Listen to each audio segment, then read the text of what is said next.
இவர் நம்ம எப்பவும் பார்க்குற சூப்பர் வில்லன் கிடையாது. திட்டமில்லாத தெளிவில்லாத மனுஷன் கிடையாது. ரொம்பவே ஒரு கால்குலேட்டட் ஸ்ட்ராட்டஜிக்கான ஒரு பர்சன். இவர் ஒரு பிளான் போட்டார்னா அது லூப் போலே கிடையாது. இவர் செயல்பட்டார்னா உலகம் அதிரும். யாரை பற்றி பேசுகிறேன்னு தெரியலையா? மார்வல் யூனிவர்ஸ்லேயே ரொம்ப ஒரு டேஞ்சரஸான ஸ்ட்ராட்டஜிக் மைண்டை கருதப்படுற டாக்டர் டூம் ஏகேஏ விக்டர் வான் டூம். டாக்டர் டூம் ஏன் இவ்வளோ டேஞ்சரஸ் அப்படின்னு ஒரு 5 மூமெண்ட்ஸை இந்த வீடியோவில் நம்ம பார்ப்போம்.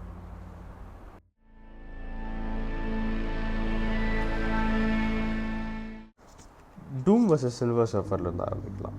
சில்வர் சர்ஃபருக்கு அறிமுகம் தேவையில்லை. ஃபென்டாஸ்டிக் 4 ரிலீஸ் ஆன 2 பார்ட் பார்த்தவங்களில் 2வது பார்ட் பார்த்தவங்க அத்தனை பேருக்குமே தெரியும் சில்வர் சர்ஃபர் யார் அப்படின்னு.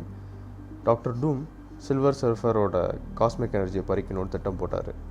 அவரை லெட்டர்வேயில் இருக்க அவரோட கோட்டைக்கு பீஸ் டாக்ஸ்க்காக அழைச்சார். அங்கே வந்த சில்வர் சர்ஃபரை இவரோட சயின்டிஃபிக் அண்ட் மிஸ்டிக் பவர்ஸை யூஸ் பண்ணி ட்ராப் பண்ணி அவரோட காஸ்மிக் எனர்ஜிஸை ட்ரெயின் பண்ணுறாரு. அவரோட அந்த சர்ஃப் போர்டையும் பறிச்சிடுறாரு. இதோடு நிறுத்தினாரா அப்படின்னு கேட்டால் கிடையாது.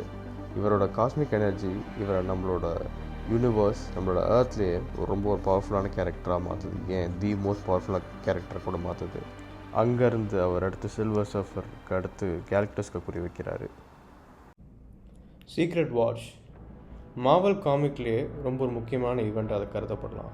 அதுலேயும் எஸ்பெஷலி டாக்டர் டூமுக்கு இது ரொம்ப முக்கியமான ஒரு ஈவெண்ட். பியாண்டர் ஒரு காட் லெவலான கேரக்டர் மார்வல் யூனிவர்ஸில். பியாண்டர் ஒரு சின்ன ஆக்சிடெண்ட்னால அவரோட யூனிவர்ஸ்லேருந்து வெளில வராரு. அவர் ஹியூமன்ஸை அண்டர்ஸ்டாண்ட் பண்ணிக்கணும்னு நினைக்கிறாரு, எஸ்பெஷலி க்ரீட் அப்படின்ற எலமெண்ட்னால.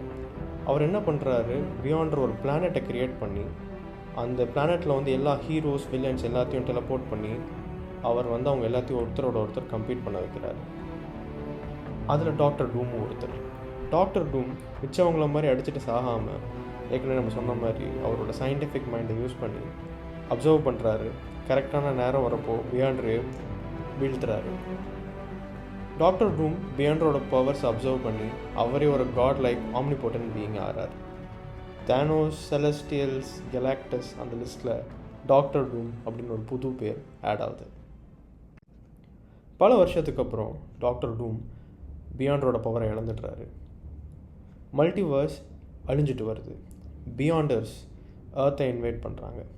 எல்லாரும் பயந்து ஓடிட்டு இருந்தப்போ, எதுவுமே வேலை செய்யாதுன்னு இருந்தப்போ டாக்டர் டூம் மறுபடியும் வராரு. மாலிக்யூல் மேனோட பவர்ஸை யூஸ் பண்ணி பியாண்டர்ஸோட பவரை ஃபுல்லாகவே அவர் வசப்படுத்துகிறாரு. இது ஏற்கனவே பவர்ஃபுல்லாக இருந்த காட் டூமை விட காட் எம்பரர் டூமாக அவர் மாறுறாரு. இவரோட ஆர்மர் ஃபுல்லாக ஒயிட் கலர் ஆகுது. இவர் என்ன பண்ணுறாரு, ஏற்கனவே அழிஞ்சிட்டு இருக்க மல்டிபிள் யூனிவர்ஸஸை எடுத்து அவருக்கு தேவையான மாதிரி ஒரு யூனிவர்ஸை க்ரியேட் பண்ணுறாரு. அந்த யூனிவர்ஸுக்கு பேட்டில் வேர்ல்டுன்னு க்ரியேட் பண்ணுறாரு. அங்கே அவரே ராஜா, அவரே மன்னர், அவர் வைக்கிறது தான் சட்டம். அவருக்கு பிடிச்ச மாதிரி சூஸ்டாம ஒரு மனைவியாக அவருக்கு தேவையான மாதிரி அந்த உலகத்தில் இருக்க எல்லா ஈவெண்ட்ஸும் மாற்றிக்கிறாரு. ஏன், இவரோட ஓன் ஆர்மி ஆஃப் தோர்ஸ் வச்சுருந்தார். வேறு யூனிவர்ஸில் இருக்க தோர்ஸை க்ரியேட் பண்ணி ஒரு ஓன் ஆர்மி ஆஃப் தோர் வச்சுருந்தார். ரீட் ரிச்சர்டே சொல்லியிருக்காரு, என்னால் முடியாததை டூம் செஞ்சிட்டார் அப்படின்னு சொல்லிட்டு. டூம்னா எப்போவுமே அழிவு மட்டும் கிடையாது. நம்ம சயின்டிஃபிக் மைண்டுன்னு சொல்லிட்டு டூம் ரொம்பவே பாராட்டியிருக்கோம். இன்னும் நிறையா சயின்டிஃபிக் மைண்ட்ஸ் இருக்குது. டூமோட லெவலில் என் டூமோடவே மேலேயே கூட இருக்கலாம். அதில் ரொம்ப பிரைட் மைண்ட்ஸ்னால் யாரை சொல்லலாம்? Reed Richards, Tony Stark. ஆனால் டூம் எப்போவுமே டோனி ஸ்டார்க்கை ஒரு இன்டெலிஜென்ட் மைண்டை அக்னாலேஜ் பண்ணதே கிடையாது. அவர் எப்போவுமே டோனி ஸ்டார்க்கை கீழே தான் பார்த்துருக்காரு. இவருக்கும் டோனி ஸ்டார்க்கும் எப்போவுமே ஆனதே கிடையாது. ஆனால் ஒரு யூனிவர்ஸில் டோனி ஸ்டார்க் இறந்துடுறாரு. இப்போ என்ன ஆகுது, நம்ம ஏற்கனவே இந்த பேட்டில் வேர்ல்டை பற்றி பேசியிருக்கோம். இந்த பேட்டில் வேர்ல்டோட எண்டில் டாக்டர் டூமோட ஃபேஸ், அவரோட அடிப்பட்ட முகத்தை எல்லாமே அவெஞ்சர்ஸ் ஹீல் பண்ணிடுறாங்க. அப்போ இவர் என்ன ஆகுறாரு, மனம் திருந்துறாரு. மனம் திருந்தி நல்லவன் ஆகிறாரு. இறந்து போன அயன்மேனோட சூட்டை ஏன் நம்ம பண்ணக்கூடாது, நம்ம ஏன் அயன்மேனை மாறக்கூடாதுன்னு யோசிக்கிறாரு. இவரோட own version of Doom Iron Man சூட்டை க்ரியேட் பண்ணுறாரு. இன்ஃபேமஸ் அயன்மேன் சீரீஸில் இவர் க்ரைமை ஃபைட் பண்ணுறாரு. மக்களை கெட்டவங்க கிட்டேருந்து காப்பாற்றுறாரு. ஏன் நிறையா கெட்டவங்களே பேசி நீ ஏன் அதை பண்ணுறது, அந்த மாறிடலான்னு சொல்லிட்டு ப்ரீச்சிங் ஒர்க்லாம் பார்த்துட்ருக்காரு. ஆனாலும் அப்பப்போ லைன் கிராஸ் பண்ணுறாரு. அவரோட டேக்லைன் ரொம்ப ஃபேமஸான டேக்லைன் அந்த சீரீஸில், I am Doom, I do not beg. Doctor Doom ஒரு கண்ட்ரோல் ஃப்ரீக்குன்னு நம்ம எல்லாத்துக்குமே தெரியும். அவர் எப்போவுமே வேர்ல்டு டாமினேஷனுக்காக நிறையா விஷயங்கள் பண்ணிருக்காரு. ஆனால் இது வந்து ரொம்பவே ஒரு பர்சனலான ஒரு கதை. டாக்டர் டூமோட ஆரிஜின் ஸ்டோரி நிறைய பேருக்கு தெரிஞ்சிருக்கும். அவரோட அம்மா மெஃபிஸ்டோன்ற ஒரு டீமனால் அவரோட சின்ன வயசுலேயே ஏமாற்றப்பட்டு இறந்துருவாங்க. அவரோட காசாக இருக்கட்டும், அவரோட நிறைய ஆக்டிவிட்டீஸ் வந்து அவங்க அம்மாவை எப்படியாவது காப்பாற்றிட முடியாதான்ற மாதிரி இருக்கும். இந்த ஈவெண்ட் காமிக்ஸில் அவரும் டாக்டர் ஸ்ட்ரேஞ்சும் ஒரு பேக் போடுறாங்க, எப்படியாவது அவங்க அம்மாவை காப்பாற்றிடணும்னு சொல்லிட்டு. அதுக்காக டாக்டர் டூம் நான் சார்சரர் சுப்ரீமா ஆகணும்னு சொல்கிறாரு. ஸ்ட்ரேஞ்சும் சரி நீ சார்சரர் சுப்ரீமா ஆயிக்கோன்னு சொல்லிட்டு அந்த பவரையும் கொடுக்குறாரு. மெஃபிஸ்டோவை ட்ரிக்கும் பண்ணி அவங்க அம்மாவையும் மெஃபிஸ்டோ கிட்டேருந்து மீட்றாங்க. ஆனால் அவங்க அம்மா மெஃபிஸ்டோ கிட்டேருந்து வராங்களா அப்படின்றது இன்னொரு கேள்வி. அவங்க அம்மா கேட்குறாங்க, எப்படி நீ என்னை மெஃபிஸ்டோ கிட்டேருந்து காப்பாற்றினேன், யார்கிட்ட இருந்துமே மீள முடியாது மெஃபிஸ்டோ கிட்டேருந்து என்னை எப்படி காப்பாற்றினேன்னு கேட்குறப்போ மெஃபிஸ்டோ சொல்கிறான், நீ அருமையாக வளர்த்துருக்க பிள்ளைய பாரு, உன் பிள்ளை டாக்டர் ஸ்ட்ரேஞ்சை அடகு வச்சுட்டு உன்னை காப்பாற்றிட்டு போக போகிறான் அப்படின்னு சொன்னாங்க. இதை கேட்டால் அவங்க அம்மா ரொம்பவே மன வருத்தப்படுறாங்க.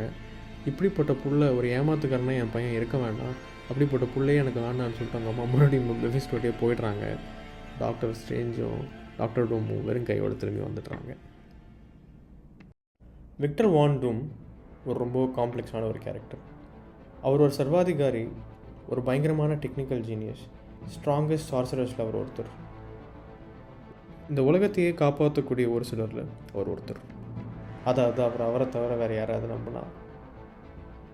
இதுதான் விக்டர் வான் டூம் மார்வல்லே பிக்கெஸ்ட் வில்லனாக இருக்க ஒரு ரீசன்னா கூட இருக்கலாம்.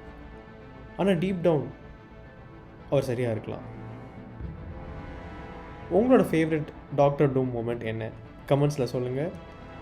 இதே மாதிரி உங்களுக்கு எபிக் காமிக் கேரக்டர்ஸோட பிரேக் டவுன் வேணுமா? சப்ஸ்கிரைப் பண்ணுங்கள். The 3 of us gaming is just getting started.